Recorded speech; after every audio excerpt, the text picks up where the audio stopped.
G'day. Well, this morning I'm near Quinninup Falls. Well, that's what I'm looking for anyway. It's around about 6:15, around about 10 minutes after sunrise. So we're going to miss the sun rising, but as you can see behind me, we've got some fairly dark clouds. In fact, there's a really big chance it's going to rain quite heavily on us.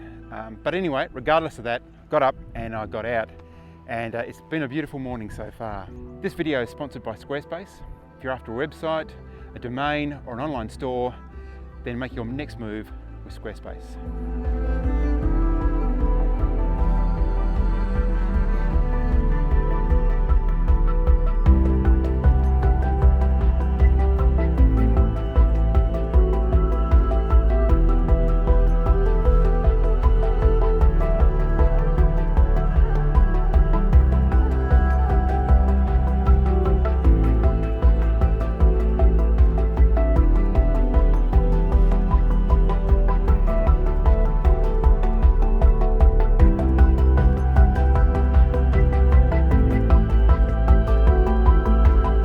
So my walk along the coast has been full of just gorgeous views. The colours are amazing.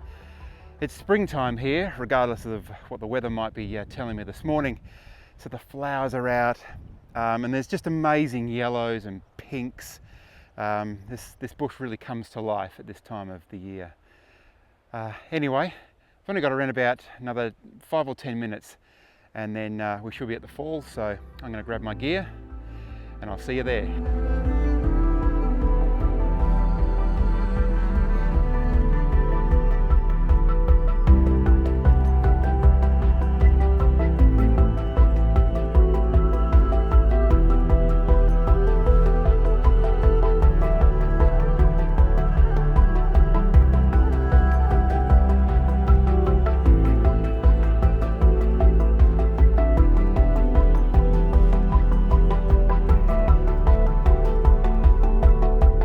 So here we are at Quinninup Falls.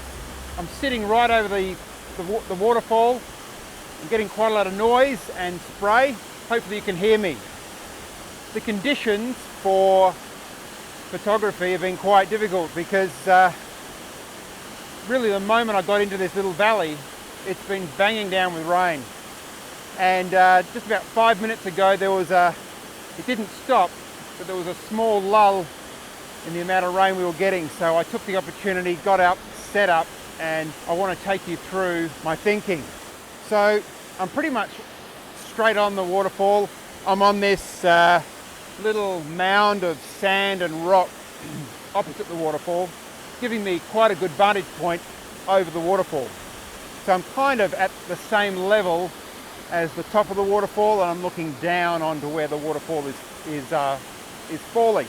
So what I'm hoping to get is to capture that smooth, silky water as it falls down the waterfall, as well as the pattern of the foam as it hits the water at the bottom and sprays out from the base of the waterfall. So to do that, I've set my camera up here. You'll notice that I've got the shower cap on, and that's just to protect it from the rain and also the spray that I'm getting. I'm getting quite a lot of spray back from the waterfall itself. So the lens I'm using is the 17-35, and at the end of the lens I've got the polariser. I've also got the 0.9 soft graduated filter. I need the polariser on there because it's raining, all the rocks are wet, so I'm getting glare off that. I'm also getting glare off the surface of the water below as well. So to cut through that glare, I've got the polariser on. I've also got the 0.9 soft graduated filter because the sky behind the waterfall is quite bright. That's actually where the sun is rising. So I've got the 0.9 graduated filter to just cut down some of the light there. What that enables me to do is increase the general exposure of the camera, probably through slowing down the shutter speed, because I want a slower shutter speed. We'll talk about that in a second. But because I'm cutting down the light where it's most bright in the sky, I can bring up the exposure in the foreground where it's a little bit darker here, where the water is falling, the rocks and the reeds. I'm using a soft graduated filter as opposed to the hard grad because I've got such an uneven horizon. So with that set up on the front of the lens, that's giving me on ISO 100 an f-stop of 16 and a shutter speed of 1/4 second. Now, my f-stop is 16. Generally, I'd want to be around about 9 to 11. But it's 16 for two reasons. One, I want to cut down a little bit more light, so I've decreased the aperture slightly. But I've also got some of the rock just in the foreground here in the shot. So to make sure that that is in focus, so I've got a large depth of field, I need to have generally a small aperture or a large f-stop. So I've bumped it up to f16. It's not going to impact the image at all. It's just that you don't generally want to go much above 16 because of light distortion.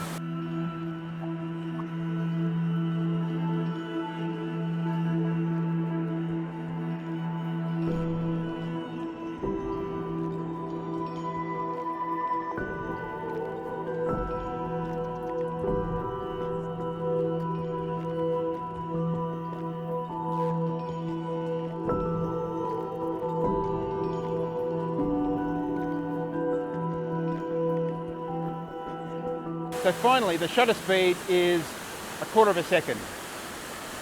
For waterfalls, I generally tend to go for something like 1/2 second to 1/4 second, depending, of course, on the size of the waterfall. You might remember thinking back to Skogafoss in Iceland. I went for a shutter speed of about 2.5 seconds.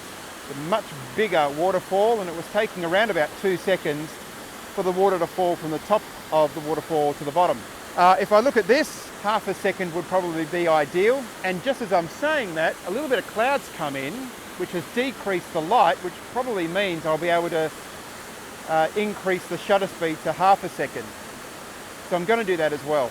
As the clouds come over and the light varies, I'll play around with that shutter speed, but that's around about where I want to be.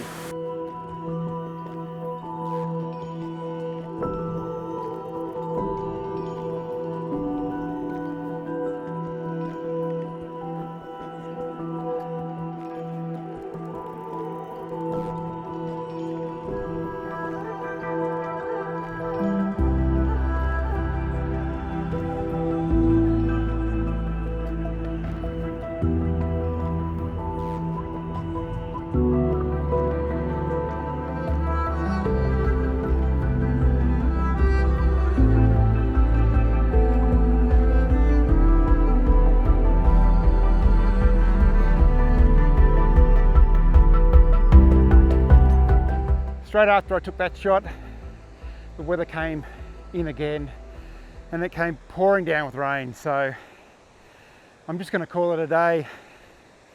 I know what I'm beaten. Hopefully though, I got a good image out of it. It's a beautiful location. Wouldn't mind coming back here again actually. If you enjoyed this video, then make sure you give it a like. This video is sponsored by Squarespace. And the reason why I'm so excited about partnering up with Squarespace and why I think it's a good fit for the channel is that I've been using Squarespace for the last 4 years. It's the platform that I recommend to all my friends and family. And so to be able to recommend it here on this channel through this video is just brilliant. They've got an excellent service, whether you're just exploring the idea of a website for the first time, or whether you want to migrate your current website to a platform that is just full of features and is so easy to use. There's never any updates or maintenance that you have to do. They just take care of everything. If you do have a problem, they've got an excellent support service.